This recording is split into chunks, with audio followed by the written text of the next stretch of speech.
김종대의 돈, 권력, 군사 시간입니다. 자, 매주 월요일에 찾아오시는 분이죠. 김종대 편장 모셨습니다. 어서 오십시오. 네, 안녕하십니까. 변함없이 나왔습니다. 네, 일관되시고 꾸준하시고 성실하시고.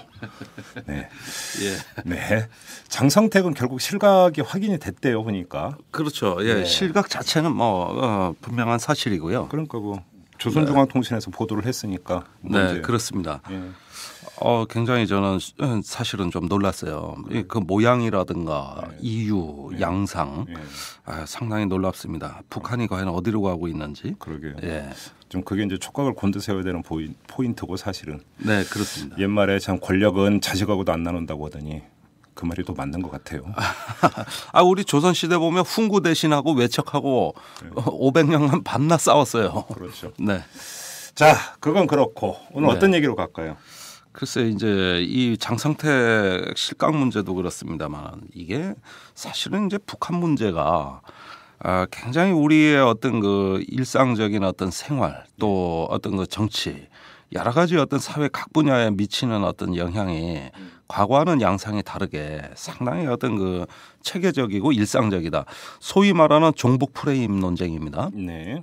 그런데 그 지금까지 종북 프레임을 다루는 방식들을 보면은 그 종북 프레임이라는 건 그 생산자들의 내적인 논리가 있거든요. 그렇죠. 예, 이것이 구성된 어떤 맥락이라는 게 있는데 네. 우리가 자꾸 이거를 건너뛰고 그 다음에 이것이 사회적으로 미치는 영향이 뭔가 여기에만 토론을 집중해온 경향이 있습니다. 네. 그런데 그것은 결과지 원인이 아니에요. 그렇죠.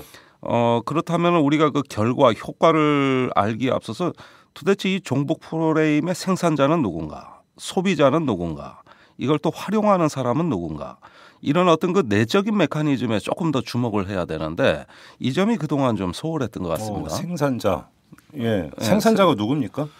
저는 일단 이 어떤 그 종북 프레임은 안보 프레임에서 나왔다고 봐요. 네. 그런 만큼 이제 1차적으로 국가 안보에 어떤 종사하는 네. 또 이것이 이제 권력화된 어떤 표현으로 나올 때 그것이 안보 프레임이 정치화되고 권력화된 어떤 표현으로 나올 때 그게 이제 종북 프레임이라고 생각해요. 예. 그러다 보면은 이제 국가정보원 또 국방부 예. 또 그 밑에 이제 교육사령부 예. 이런 어떤 그 생산 그룹들이 있고 예. 이것을 활용하는 또 정치 권력이나 정치 집단이 있는 거거든요. 그렇죠. 그런데 그 종북 프레임이라는 게 과거에 우리가 북풍이라고 많이 그랬어요. 네. 네, 선거 때 있었던 북풍하고는 좀 다른 겁니다. 이게 양상이 많이 달라요. 북풍은 주로 이제 어떤 일회적 사건에서 비롯되는 거 아닙니까? 그렇습니다. 그렇죠. 예. 이 종북 프레임은 그런 게 아니죠. 그런 게 아니에요. 예. 물론 과거에도 반공이라는 어떤 그 담론이 있었어요. 그것이 일상적으로 됐습니다만은 선거 때는 어떤 반드시 어떤 충격적인 사건, 그것도 북한이 주체가 된 사건. 네. 예를 들어 87년도에 칼기 폭파 사건이라든가, 그렇죠. 92년에 이선실 간첩 사건이라든가, 네. 또는 96년에 판문점의 북한군 난입 사건이라든가, 또 97년에 이제 황장엽 망명 오익제 월북. 이렇게 어떤 북한으로 시선을 향하게 만드는 사건을 수반했는데 반해서는 요즘은 그것이 없이도 가능해졌습니다. 네. 이것이 과거와의 북풍과는 달리 어떤 그 상시적으로 영향을 주는 종북 프레임이라고 할 수 있는데 네. 그런 점에서 2012년 선거는 북한이 없는 북풍이었어요. 예. 이 점이 이제 과거 선거하고 다릅니다. 사실 작년 선거에서 굳이 북한을 주체로 끄집어들여 가지고 우리가 선거에 영향을 줄 만한 사건을 찾아보려면 있긴 있었습니다. 12월 13일에 북한이 광명성 3호를 발사합니다. 그리고 최초로 성공합니다.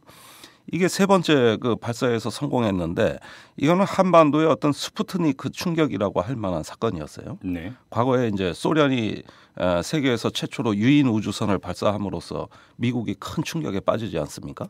그렇듯이 얼마든지 이용해 먹을 수 있는 사건이었는데 그런 사건이 대선에 거의 영향을 안 줍니다. 그러면서 NLL 대화록 논쟁이라는 어떤 그 사건이 아닌 어떤 정책, 담론만 가지고 논쟁이 됐단 말이죠. 이런 점에서 과거와는 전혀 양상이 다른 어떤 그 모양이 나타났는데 이제는 북한 없이도 북풍이 가능한 이것이 하나의 어떤 프레임으로 일상적으로 기능한다는 점에서 저는 종북 프레임이다. 그리고 최근에 와서 이제 문재인 후보가 자서전을 출판하면서 지난 대선에서의 패인을 종북 프레임 때문이라고 그랬고요. 그것이 이후에 공안 통치 기조로 계속 작동한다는 의미에서 최근에 들어올수록 이게 더 논쟁이 되고 있어요. 그런 점에서는 우리가 이 종북 프레임이라고 말은 하고 피해는 입었다고 그러는데 도대체 그게 뭔가 이런 거를 제대로 있는 그대로 보려는 노력 자체는 좀 소홀하지 않았는가 이런 점에서 오늘 좀 그 말씀을 드리려고 하는 거죠. 네. 자, 그런데 여기서 일전에도 한번 이 이야기를 잠깐 나눈 기억이 있는데 이제 우리가 여기서 하나 좀 짚고 넘어가야 되는 것이 소비 네. 이것이 어떤 정치적으로 이용하는 집단 네. 차원이 아니라 네. 그 종북 프레임을 바라보고 거기에 영향을 받는 네. 국민들로 한번 들어가서 보면은 네.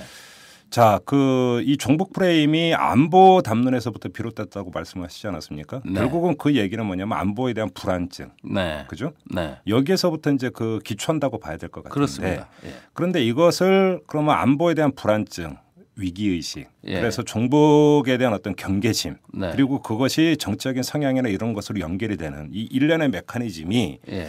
근데 우리가 이제 그 전에도 한번 제가 비슷한 질문을 드린 적이 있었는데 과연 그렇다면 오히려 그 안보에 대한 불안증이라든지 네. 이런 어떤 남북 관계에 대한 어떤 인식이나 이런 것들은 많이 바뀌지 않았느냐.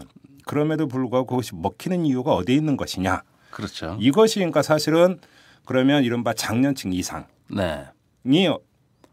오히려 이제 그쪽에서 그러니까 이것이 더 횡행한다고 봐야 되는 건지 아니면 이래서 20대, 30대, 40대까지도 영향을 미친다고 봐야 되는 건지 일단 네. 이건 좀 가름하고 넘어가야 될 필요가 있어 보이는데 어떻게 맞습니다. 보십니까? 그러니까 전에도 그 말씀에 언뜻 나온 것 같은데 저기 젊은 층에도 전 상당히 영향을 줬다는 쪽에 무게를 뒀죠. 네. 그때 그랬어요. 맞아요. 예. 그러니까 이게 이제 소비가 되는 영역의 양상을 보면은 이제 그 장년층뿐만이 아니라 일부 젊은층에도 영향을 주면서 젊은층에게 영향을 주는 건 어떤 국가에 대한 안보 불안보다도 좀 저렇게 찌질한 북한, 정말 저렇게 그렇죠, 못나고 그렇죠. 혐오스럽고 도대체 저런 애들하고 한패가 된 애들은 누구냐? 그러니까 시대착오적이다라는 어떤 인식을 심어준다라는 거죠. 네, 그렇죠. 이런 맥락으로 다가갔어요. 좀 감성적이에요. 예. 예, 이런 점에서 영향은 많이 줬죠. 그런데 자, 1년 전으로 되돌아가면 제가 아까 북한이 없는 북풍이었다 그랬는데 이런 것들이 그 당시에 가능하다고 생각한 지식인이 거의 없었다는 겁니다. 뭔가 구체적인 사건이 없이도 어느 날 이렇게 사회 분위기를 몰아갈 수 있는 이런 것들이 가능해야리라고는 누구도 생각 못했던 거예요. 심지어는 어떤 이 부분의 경각심을 갖고 있는 저조차도 사실은 그런 류의 북풍은 별로 없었다. 오죽하면 새누리당 내에서조차도 그 일부 젊은 소장파 의원들이 괜히 북한 문제 잘못 건드렸다 역풍이 부는 거 아니냐. 그렇죠. 예, 이런 식으로 하면서 어떤 그 이런 문제가 선거의 의제가 되는 걸 주저했다는 거예요. 그거는 지방선거라든가 이전 사례에서 봐서도 북한 문제가 잘못 제기되고 잘못 관리되면 오히려 여당이 불리하다는 인식까지 있었어요. 그런 만큼 이 대선 초기만 하더라도 이 안보 프레임, 종북 프레임이라는 건 아직은 다수를 이루지 못했습니다. 정치 권력 내에서도. 그런데 이것이 불과 한두 달 만에 선거 전체를 좌우하고 그러면서 지난 1년 박근혜 정부 출범하면서 계속 청산되지 않고 지속적으로 이어진 그 이유가 도대체 뭐냐는 거예요. 이제 제 궁금증입니다. 그 이유가 뭐라고 보십니까? 예, 그런데 이제 그러려면은 그 이후의 여파 결과만을 자꾸 보지 말고 종북 프레임의 내적 논리 자체를 봐야 된다는 건데 굉장히 어떤 그 국가가 불안하다는 인식에서 출발하는 거죠. 국가는 실패할 수 있다. 국가는 언제든 붕괴할 수 있다. 이런 비관적 국가관을 일단 기초로 하고 있다는 사실이 발견되는데 이게 먹혀든다는 거예요. 네. 우선은 비관적 국가관이 정서적으로 먹혀든다는 데 있습니다. 제가 육군 교육사령부에서 펴낸 그 종북 실체 교육 자료라든가 또 국방부의 정훈 지침이라든가 이런 어떤 최근에 나온 어떤 그 정훈 자료들을 대체로 검토를 해보면은 한 가지 우선적으로 눈에 띄는 특징이 있습니다. 국가는 순식간에 실패할 수도 있다는 거죠. 이런 가정인데 그때마다 꼭 등장하는 사례가 중국하고 베트남이에요. 육군 교육사 자료에 보면은 중국 인구 물론 10억입니다. 굉장히 큰 나라예요. 그럼에도 불구하고 최초의 공산당원은 13명에서 시작했다는 거죠. 그렇죠. 13명이 중국 다 먹었다는 이런 논리예요. 예. 그다음에 베트남 전쟁의 경우 보면은 네. 역시 초기에 공산주의자는 국민의 0.6%밖에 안 됐어요. 그런데 이 0.6%가 베트남을 전부 공산화했다. 그러니까 간단히 얘기하면 암세포 비슷하게 보는 거죠. 네, 바이러스처럼. 네. 네. 그러니까 이런 극소수의 어떤 사상이 바이러스처럼 어떤 전염이 되면서 국가 전체를 순식간에 파멸로 이끌 수 있다. 아직도 이 얘기를 정가의 보도처럼 활용하고 있거든요. 네. 자, 그러면서 이제 우리도 그러면은 종북 세력이 뭐 그렇게 몇 명이나 되냐 이러면은 핵심 세력 5만 명이다. 동조 세력 300만 명이다. 이런데 이게 결코 적은 숫자가 아니라는 주장을 이렇게 자연스럽게 이어가고 있죠. 언제든 공산화될 수 있다. 네. 이런 논리예요. 자, 그럼 이 논리의 허점이 도대체 뭘까요? 이렇게 어떤 비관적 국가 간에서 어떤 출발을 하는데 이 논리의 첫점은 그것이 사실이 아니라는 데 있는 거죠. 그렇죠. 예. 자, 중국이나 호치민 경우에도 보면은 그 공산주의 사상 때문에 어떤 주민의 지지를 받았다기보다는 사실은 민족주의 사상 때문에 확산이 됐습니다. 그럼요. 프랑스하고 싸우고, 네. 이어서 미국하고 싸우고 그렇게 그렇죠. 갔던 거죠. 예, 최근에 이제 조지 캐넌 책이 하나 번역이 됐는데 네. 미국 외교 50년사라는 책인데 아주 명저입니다. 여기에 보면 어떤 증언이 나오냐면은 당시에 미국이 그 북베트남 그 호치민 세력을 그렇게 적대시하지 말고 호치민에게 기회를 줬다면 호치민은 아마 민족주의 노선을 고수하면서 미국과 공산주의 세력의 중간 위치를 가장 선호했다고 돼 있습니다. 네. 이걸 미국 국민들이 의도적으로 무시하고 제대로 안 보려고 했다는 거죠. 네. 그래서 무리하게 베트남 전쟁에 개입해서 결국은 미국이 씻을 수 없는 큰 실패를 겪었다고 나와 있어요. 여기에서 보는 관점은 호치민은 공산주의자라기보다는 민족주의자라는 관점에서 본 것이고 그런 면에서는 극소수가 아니라는 거예요. 중국도 마찬가지죠. 그때 일본하고 내전 중이었거든요. 이렇게 어떤 그 강대국 제국주의와 내전을 하는 중에서 어떤 민족주의 세력의 어떤 그 형성 이 과정에서 이제 그 공산주의가 나타난 건데 근데 이런 어떤 공산주의는 어떤 그 수사적으로 보나 실제 철학면으로 보나 사실은 그것이 주된 이념으로 확산이 되질 않았다고 보는 거죠. 오히려 어떤 그 반제국주의, 민족주의에 가까웠다는 겁니다. 이렇게 보면은 불과 뭐 13명, 국민의 0.6% 이런 어떤 세력이 공산화의 어떤 주된 원인이라기보다는 그 당시에 무너진 정권, 즉 어떤 남베트남이나 어떤 중국의 국민당 정권이 지나치게 외세 의존적이고 무능하고 허약하고 부패한 이것이 더 큰 원인이었다고 캐넌은 진단을 하고 있어요. 이 사람이 누구냐 하면은 대소련 봉쇄 정책의 기획자입니다. 캐넌이. 그런 만큼 미국의 냉전주의자의 어떤 대표자로 꼽히는 사람인데 이 사람조차도 이렇게 얘기했다는 겁니다. 중요한 사실은. 그렇게 보면은 중국이나 베트남의 사례를 굉장히 어떤 단순화시켜서 이런 어떤 종북 프레임을 주장하는 사람일수록 적은 단순하고 간단해야 되거든요. 네. 예, 극소수여야 되고 이런 식으로 보니까 이 역사 자체를 있는 그대로 사실 보는 게 아니라는 겁니다. 그렇게 보면은 국가는 언제든 실패할 수 있는 게 아주 사소한 요인 때문일 수도 있다는 어떤 불안 심리가 이제 확산이 되는 거죠. 근데 예를 들어서 이제 그 무학대사의 말을 빌리면 먼 눈에는 뭐밖에 안 보인다고 네. 안보 세력이 네. 그런 생각을 가질 수 있다고 생각을 해. 100번 양보해서. 네. 그죠? 네. 그러니까 그런데 이제 문제는 여기서 이제 두 가지 문제가 제기됐어요. 얼마 전에 그 오마이뉴스가 보도를 했나요? 뭐 신병 교육대에서 기억납니다. 예. 네. 자, 문제는 네.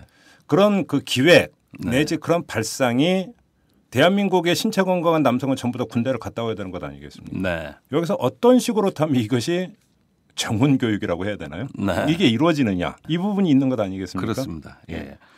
그러니까 그런 정신 교육이 지금 제가 얘기한 이것이 가장 큰 주제예요. 예. 예. 그러면서 우리 국가를 순식간에 파멸로 이끌 수 있는 제가 뭐 전에도 얘기했습니다만 남재준 원장부터 시작해서 제가 만난 많은 장군들은 진짜 3일 내에 대한민국 공산화가 가능하다고 믿는 사람들이니까 네. 이런 어떤 그 극단화된 비관적 국가관에서 예. 어떤 거 보면은 우리가 이 군인의 어떤 임무라는 것은 국가의 안보에 대한 책임성이거든요. 그 책임성이 이제 국내로 확산되는 어떤 그 연결고리들이 나타나는 거예요. 네. 말하자면 어떤 북한 정권과 국내 종북 세력 이것이 다 같은 어떤 적의 개념으로 다시 분류가 되면은 그래야 군인이 국가에 대한 안보에 책임 있는 자세라고 스스로 믿어버리는 겁니다. 네. 심지어는 이런 관점의 더 연장선에서 이것도 제가 종북교육에서 많이 나오는 얘기라고 직접 듣는 얘기인데 남북한 평화 통일도 안 돼요. 자, 국가연합이라든가 여러 가지 어떤 그 통일론에서 우리가 통일의 최종 단계가 뭐냐 하면은 남북한 총선거입니다. 그렇죠. 네.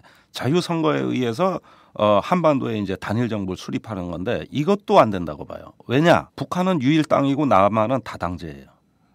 예. 즉 남한은 표가 갈려요. 그러니까 북한 출신이 정권을 잡을 수도 그러니까 있다. 이건 북한 노동당이 정권을 잡게 된다 이게. 예.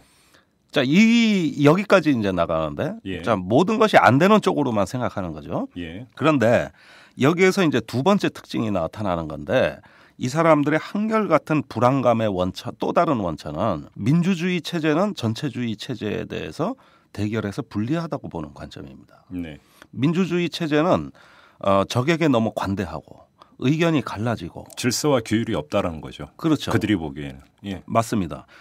그러면서 어떤 민주주의 체제가 북한에 대해서 우월한 제도라고는 얘기합니다. 네. 그러나 유리한 제도라고는 얘기 안 합니다. 예. 우월한 거하고 유리한 건 다른 거예요.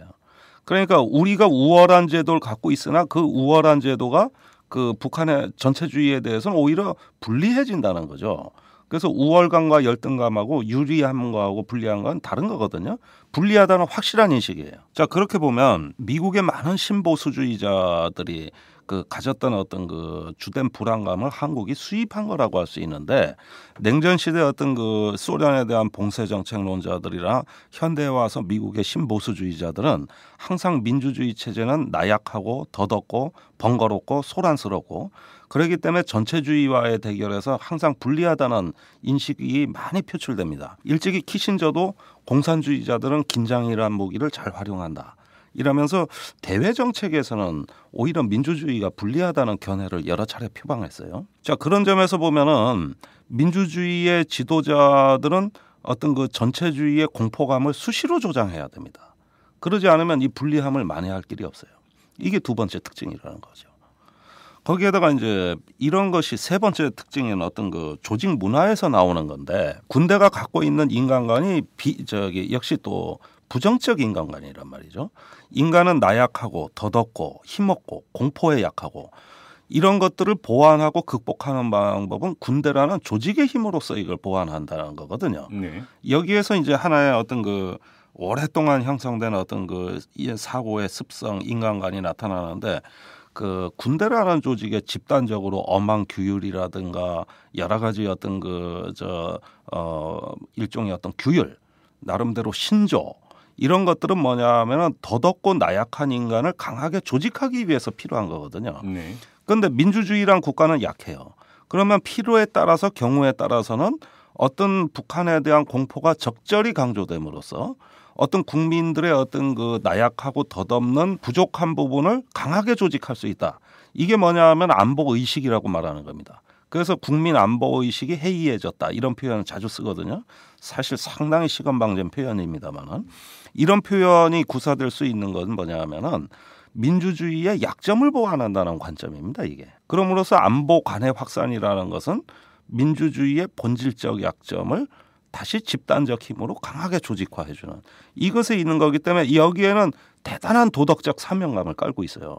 우리가 단순히 지금까지 왜 종북 프레임 문제를 너무 좀 불성실하게 분석했다고 보냐 하면은 저는 이 종북 프레임을 생산하는 사람들이 갖고 있는 도덕적인 의무관념, 사명감을 우리가 과소평가했다고 저는 생각해요. 그런데 그러면 네. 자 그런 사람들은 신념화되어 있는 사람들 아닙니까? 말 그대로 다시 말해서 정치권에서 종북 프레임을 그러니까 들먹이는 데에는 네. 그 대상이 진짜 종북이든 아니든 상관없이 네. 정치적 유불리를 따져가면서 하는 공학적인 접근이 많은 반면에 네. 지금 말씀하신 그 사람들은 말 그대로 신념화되어 있고 철학화되어 있는 사람들 아니겠습니까? 그렇습니다. 그걸 어떻게 깹니까? 자, 신념과 철학은 이것이 하나의 어떤 이것이 사냥개가 이렇게 줄에 매여 있을 때는 안전하다고. 네. 요 줄이 끊어졌을 때가 문제라고. 예.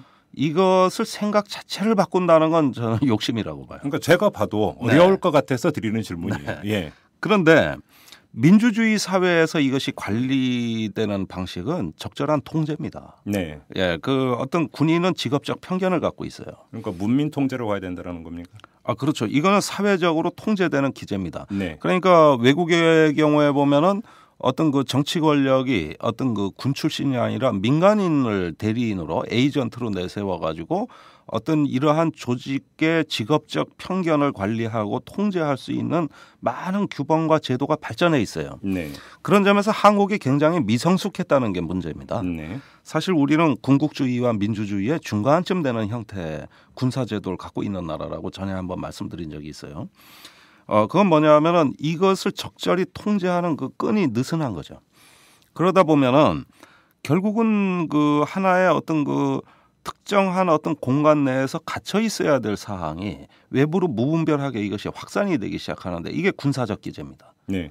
그러니까 지금 종북 프레임이라고 자꾸 얘기하는 건 뭐냐면은 이것은 어떤 전시 논리예요, 전시.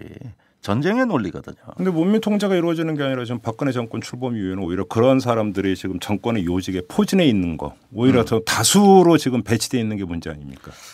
그 사상의 뿌리를 찾아보면은 저기 일본 대본영 시대 네. 그 일본군의 고위 장교들이 이제 학습했다고 하는 자료. 게다가 이제 패전 직전에 전부 그 불태워 소각했다고. 나중에는 이제 그걸 구술로 다시 그 복원해낸 책이 있습니다. 어떤 자료요? 통수비결이라는 거예요. 통수비결? 네, 통수비결. 예. 이건 저자가 누군지 명확치는 않지만 예. 일본 왕이 이제 그 대본영이라는 어떤 그 내각과 어떤 그 사령부죠. 어떤 그 군을 통제하는데 이런 문제를 다루고 있는데 통치라는 말이 여기서 유래된 겁니다. 원래는 없던 용어예요. 여기서 유래된 용어예요. 여기서는 이렇게 얘기해요. 그 두 가지가 있다는 거예요. 왕이 국가를 다스리는 데는 정치의 영역과 통치의 영역이 있는데 네. 정치의 영역은 여러 사람들 이해관계가 충돌할 때 정의롭고 조화롭게 배분해야 될 때가 있어요. 그렇죠. 이런 건 정치가 하는 거고 네. 반면에 그 민중은 저 우매하고 어떤 그 지식이 모자라고 여러 가지 판단력이 미숙하기 때문에 어떤 정보가 대신 해줘야 되는 게 있어요. 예를 들어 전쟁에 관한 문제나 외교에 관한 문제나 또는 어떤 국가 정신에 관한 문제나 이런 걸 통치라고 보는 겁니다. 이건 조정이 필요 없는 거예요. 이것을 이제 통치라고 했던 건데 네. 지금 우리가 그 공안 통치라는 말도 하고 있고 이 정부 들어와 가지고 이제 통치란 말이 다시 많이 쓰이고 있어요. 근데 그 말의 개념이나 어원을 보면은 어떤 정치의 어떤 그 대비되는 개념으로서의 통치예요. 이건 국민이 참여하는 영역이 아닙니다. 조정하는 필요가 있는 게 아니야. 그걸 통치라고 하는 거죠. 이 책에서 유래된 거예요. 근데 여기에서 이 통치 안의 영역에 어떤 그 외교나 안보가 들어가 있거든요. 그러니까 이런 영역에서 보면은 어떤 안보적 기제를 우리가 어떤 통치의 영역으로 본다 그러면은 그것이 바로 어떤 국민들에게는 어떤 가르치고 교화하고 어떤 또 경우에 따라서는 말을 안 들으면 관리 감독을 해줘야 되는. 그러니까 군이 관리 감독을 받는 게 아니라 국민이 관리 감독을 받는 거죠. 여기에 들어가 있다는 겁니다. 그러니까 과거 유신 시대로부터 보고 듣고 배우고 거기서 성장하신 분들은 아무래도 이런 식의 논리에 익숙하다고 볼 수 있는. 그럼 여기서 또 두 번째 질문이 성립이 되죠. 자, 안보 세력 신념화되어 있는 안보 세력을 바꿀 수 있겠느냐? 어렵다. 자, 그러면 그들을 문민 통제를 하는 것 외에는 방법이 없다. 근데 문민 통제 그러니까 제1차 그러니까 당사자인 정권의 담지자들 또한 다를 바가 없다. 네. 이거 아닙니까? 그러면 지금은 좀 저도 비관적이에요. 두 번째 대안은 뭡니까? 예. 그러면 결국은 이것은 여론 시장에서 네. 여론 시장에서 중화가 되고 조정이 되고 하는 문제가 돼야 되는 것 아니겠습니까? 그렇습니다. 그런데 예. 바로 이런 문제가 저기 미국의 이제 그 건국의 아버지들로부터 해가서 남북 전쟁을 거치면서 제일 골치 아팠던 문제가 지금 이 문제입니다. 네. 미국은 전쟁을 많이 했어요. 네. 독립 전쟁도 하고 남북 전쟁도 했어요. 그런가 하면 세계 대전도 했습니다. 예. 그래서 이런 어떤 전쟁의 문제가 야 이건 국가 지도자가 말이지 어떨 땐 국민들의 의사에 반하더라도 국민을 위해서라면 해야 되는 일이 있다. 그게 바로 참전이었어요. 예. 1, 2차 대전 때 참전이 바로 그거였습니다. 이런 문제로 골칫덩어리를 앓다가 한국 전쟁 때 이 문제가 폭발을 합니다. 예. 당시에 이제 그 정식으로 그 선거를 통해 등장하지도 않고 전임자가 사망해서 권력을 승계한 트루먼 대통령. 아주 애숭이 중에 애숭이죠. 그죠? 어느 날 갑자기 대통령이 되신 양반이에요. 반면에 메가더라는 사람은 군신이었습니다. 군신. 어떤 가만히 보니까 국민들이 누구 인기가 더 좋으냐. 메가더 인기가 더 좋단 말이죠. 그런 트루먼이 메가더를 해임했단 말이에요. 네. 이러니까 트루먼 인기가 미국 대통령 역사상 기록적으로 곤두박질칩니다. 가는 데마다 야유를 받았어요. 이러면서 어떤 그 정치와 군사의 관계가 극심하게 왜곡되고 뒤틀리기 시작했거든요. 이래서 이제 미국의 지성들이 모인 거라고. 이걸 어떻게 해결해야 되냐. 여기서 도대체 제대로 된 윤리가 뭐냐 했는데 나온 답변은 직업주의입니다. 그러니까 군인 어떤 국가의 안보에 대해 특별한 책임을 지지만은 많은 직업 중에 하나라는 거예요. 의사, 변호사, 검사, 경찰관이 있듯이 교사가 있듯이 군인도 하나의 어떤 사회적 직업적 구성물이고 여기에서 과도한 어떤 도덕주의 사명감을 강조하는 게 아니라 그 직업성으로서 여기는 관리돼야 된다는 거죠. 네. 이래서 전문 직업주의라는 말이 그때 탄생한 거고 헌팅턴이 이런 말을 했습니다. 전체주의 국가의 군대는 지배하고 통제하지만 현대 민주주의 국가의 군인은 조작을 한다. 그러니까 동기부여를 하고 어떻게 그 직업성을 갖다 관리해주고 이름으로써 전문성을 가지면서 제복을 입은 시민으로서의 어떤 그 하나의 어떤 자기 규범과 어떤 존재성을 재확인시켜주는 거죠. 이걸 직업성이라고 하는 거거든요. 그런데 그렇게 보면은 어떤 그 군인의 시민화입니다. 군인의 시민화, 네. 국민화. 그러면서 어떤 그 자기의 어떤 전문적인 영역을 책임지도록 하는 이러면서 군인을 군인답게 해주면서 가다버리는 거예요. 그 이후로 무수히 많은 통제 제도가 나옵니다. 그래서 미국 의회는 대통령의 군 통수권을 매년 승인해 줍니다. 법으로. 네. 그러니까 대통령이 국군의 최고 사령관이라는 건 매년 의회가 승인 안 해주면 아예 없는 권한이에요. 예. 이렇게 대통령과 의회가 어떤 나눠가집니다. 권력을. 그러면서 어떤 그 장교단 군인의 어떤 핵심이라고 할 수 있는 장교단의 집단 정신을 민주적 규범과 양립시키고 그러면서 전문 직업주의로 이것이 발전하도록 또 그 어떤 순화되도록 이것을 제도적으로 해줍니다. 그런데 이런 어떤 제도가 나오고 그 규범이 나온 게 바로 메가더 사건 때문이에요. 그 사건 때문에 이런 어떤 논의가 제대로 제 궤도에 들어왔다고 할 수 있고 그게 이제 헌팅턴의 더 솔저 앤 더 스테이트. 그러면 대안이 군인의 시민합니까? 그렇습니다.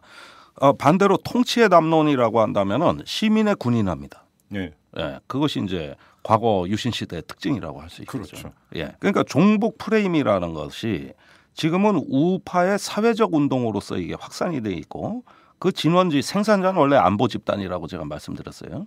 안보에서 생산이 돼서 이제 정치적으로 소비되는 사회적으로 이게 확산된 거라고 할 수가 있는데 이런 면에서 우리가 안보에 대한 어떤 그 종사자들이 어떤 그 국가 안보 또는 국가의 어떤 그 실체성 지금의 어떤 현 좌표를 굉장히 어떤 그 절대적 안보 또 비관적 국가가 안에서 출발했다고 할 때 그건 그 사람들의 직업적 편견이에요. 직업상 그런 편견을 가질 수가 있어요. 의사는 바이러스 때문에 인간이 종말한다고 생각하고 천문학자는 해성이 충돌해서 지구가 종말한다고 생각합니다. 각자 자기가 보는 대로 파국은 올 수 있고 종말을 예감할 수 있는데 그건 직업적인 편견이란 말이죠. 그렇기 때문에 이 직업적 편견을 가진 사람들은 정책 결정에 직접 뛰어들지 않게 묶어두면서 그 편견을 관리해 주는 건데 지금은 이것이 사회적으로 수용돼 가지고 확산돼서 하나의 우파의 공세적 사회 운동으로 이것이 전개가 되고 있고. 그러니까 그렇게 따지고 들어가면 본질은 정치에 있죠. 뭐냐면 군인을 어떤 이 직업적으로 통제하는 일선 담당자는 결국은 정치 쪽 아니겠습니까? 그렇습니다. 그렇죠. 그런데 문제는 정치가 지금 오히려 의기투합을 하고 있으니 국가기관을 동원해가지고 그러니까 거기에 다 동원해버리는데 이게 지금 통제가 아니라 오히려 확대 재생산에 지금 그 발화점이 정치 영역이니 그렇죠. 이게 좀 고삐가 풀린 것 아니겠습니까? 아니 그러니까 이런 부분에 우리의 어떤 그 사회 규범이나 제도가 약해서 이걸 허용해준 측면이 있거든요. 네. 바싹 조여야죠. 그게 국정원 개혁이고 뭐 특검이고 이런 건데 네. 이런 제도가 왜 중요하냐 하면은 그 하나의 어떤 나쁜 선례를 어떤 제대로 교정할 수 있는 선례를 남겨놔야 다음번에 이런 걸 또 예방할 수 있기 때문에 그런 거죠. 네. 자, 이제 다시 처음으로 돌아가서 마지막으로 한번 이 질문을 드려보죠. 그러면 아무튼 군이 군이 그런 정신교육을 시키는 1차 대상은 당연히 장병들 아니겠습니까? 그렇습니다. 장병들에 대한 그런 정신 교육이 먹히고 있다고 보십니까? 먹히고 있어요.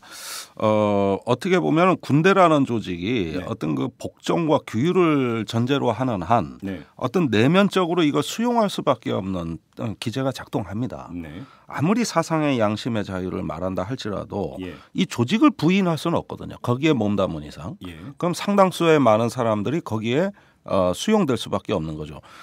또 실제로 이런 것들이 마치 당연한 듯이 얘기합니다. 그 육군본부가 국정감사 때 재작년입니다.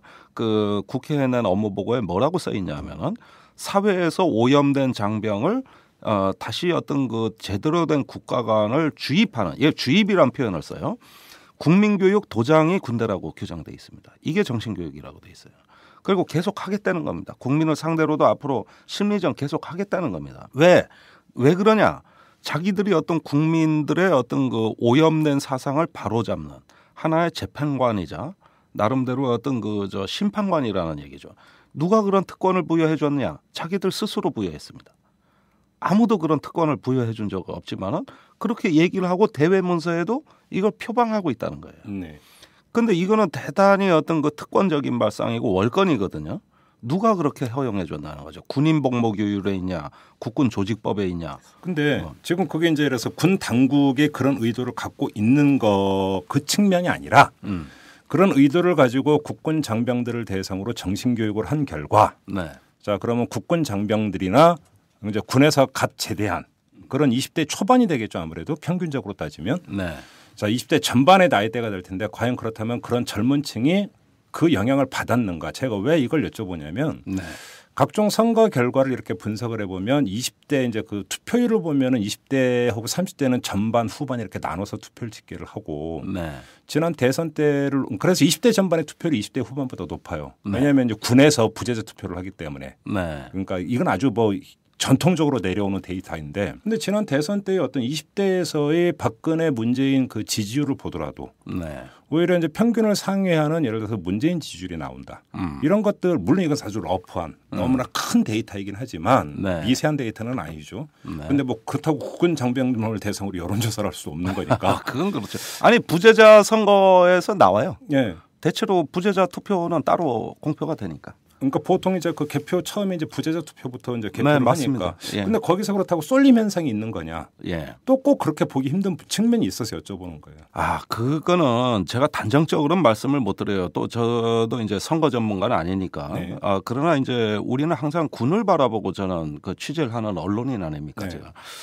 그런 면에서 보면은 그 북한에 대한 어떤 그 한 2년 가까이 되는 시간을 어떤 그 종북 교육을 위주로 해가지고 이걸 받다 보면은 어떤 비관적 역사관, 비관적 국가관에 이게 뭐냐면 충돌할 수밖에 없다. 아니 그러니까 이런 어떤 것들은 그 점은 저도 동의를 해요. 뭐냐면 요즘 20대들이 북한은 아주 찌질한 집단, 네. 시대착오적인 집단 예. 이렇게 바라보고 있고 네. 또 그것이 틀린 시각은 아니죠. 그럼요. 그러니까 제가 볼 땐 거기는 분명히 객관성이 담겨 있다고 보고 그런 시각을 갖고 있는 것은 그러니까 저도 공감하는 바고 이해하는 네. 부분인데 네.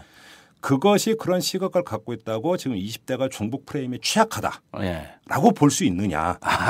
아니 물론 자유분방하다는 뜻에서 이 변화의 가능성이 가장 많은 집단이라는 점에서 어떠한 지적 자극이 있느냐에 따라서 달라질 수 있는 거죠.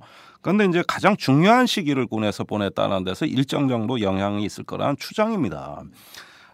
그런데 여기에서 제가 걱정을 하는 건 뭐냐면은 그 군사 문화 그런 어떤 그 교육을 받은 어떤 그 부작용이라고나 할까 이런 것들은 뭐냐면은 어떤 그 생존 경쟁에서 보다 자기 수련을 하면서 성실하게 경쟁을 해서 이겨야 된다는 생각은 고치하는 데 도움이 됩니다. 네. 그러나 이제 배려하고 협력하면서 공존하는 긍정적인 인간관은 사실은 퇴보하는 거예요. 제가 어떻게 보면은 이제 넬슨 만델라가 93세 나이로 이제 돌아가셨어요. 그런데 그런 어떤 우리가 보는 이런 어떤 위대한 평화 운동가가 우리한테 가르쳐 주는 어떤 덕목이라는 거는 인간에 대한 신뢰, 긍정성, 공존, 평화 이런 덕목 아니겠습니까? 그렇죠. 이런 덕목들은 긍정적 인간관을 전제로 하게 돼 있는데 이것이 잠식되는 거죠. 네. 물론 그것이 선거 때 어떻게 나타나는지는 저는 잘 모르겠지만 그러나 군사 문화의 어떤 폐해라는 것을 우리가 사회적으로 치유하면서 이 종북 프레임을 관리할 수 있는 사회적 방법은 긍정적 인간관에 있어요. 인간은 역시 이성을 갖고 있고 의지를 갖고 있고 28년간 감옥에 갇혀 있으면서도 자기의 신념을 잃지 않고 감옥에서 나와서 거꾸로 용서했어요. 자기를 박해한 간수를 초대해가지고 대통령이 돼서 어깨를 감싸 안으면서 서로 화합하는 모습을 솔선수범해 보여줬단 말입니다. 이것이 불가능할 것 같지만 가능하더라는 거죠. 그러면서 만약에 만델라가 아니었다면 지금 남아공은 36개의 인종이 서로 그 종족 갈등을 하거나 흑백 간에 어떤 폭동이 벌어지는 내전 상황이었을 겁니다. 그러나 긍정적 인물 한 명이 세상을 변화시킨 거예요. 이것이 이제 자유로부터의 여정이라는 그 책에 나와 있는 내용들인데 우리가 이런 부분으로 젊은 사람들을 어떤 그 교육하고 대화하고 이것에 공감을 나눌 수 있는 기회가 사회적으로 사라져 버린 겁니다. 반면에 종북 프레임을 치유할 수 있는 것도 바로 이런 사상인 거죠. 긍정적 역사관. 그러면서 어떤 공감인데 이런 부분의 어떤 긍정적인 역사관을 지금 보수가 말하고 있으니까 제가 그 왜 자학적 역사관을 뭐 청산하고 건국 세력, 안보 세력 이렇게 띄워주는 그게 긍정적 역사관이라 그랬는데 그것이 아니고 그렇죠. 사람에 대한 주목입니다. 예를 들어서 진보나 보수가 있어요. 그러면은 그 정치적으로 대립하는데 그런 세력을 보지 말고 사람을 보자는 거죠. 예, 그러는 이유는 사람은 긍정적이니까. 또 공감할 수 있고 대화가 가능하니까 네. 마음속에 든 것이 뭔가 이것을 보자는 거예요. 이게 치유 방법이에요. 대화 네. 어찌 보면 사회적인 대화. 네. 어찌 보면 사회적인 대화가 가장 왕성한 집단 중에 하나가 20대이기 때문에 또 그 질문을 성립이 되는 것 같은데요. 아무튼 네. 그거는 좀 탐구 대상으로 네. 남겨둬야 되는 문제이고 지금 뭐 편장님 말씀을 쭉 듣다 보니까 결국은 귀착되는 문제는 정치권인 것 같아요. 네. 그다음에 일부 어떤가 이제 사회 운동을 표방하고 있는 네. 일부 세력들, 네.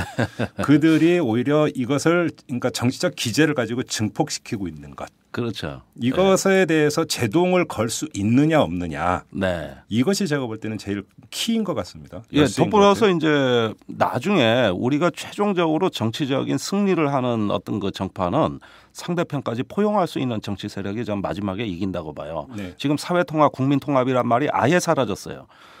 남아공은 350년 흑백 갈등도 치유했습니다. 네. 그런데 이렇게 어떤 갈등 위에서 공안적인 어떤 기조로 통치를 한다.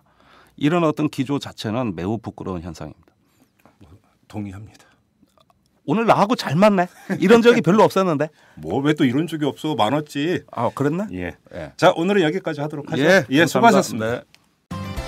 여러분은요 지금 10만이 클럽 회원 김기영 씨가 후원하는 김종배의 이슈 털어주는 남자를 듣고 계십니다.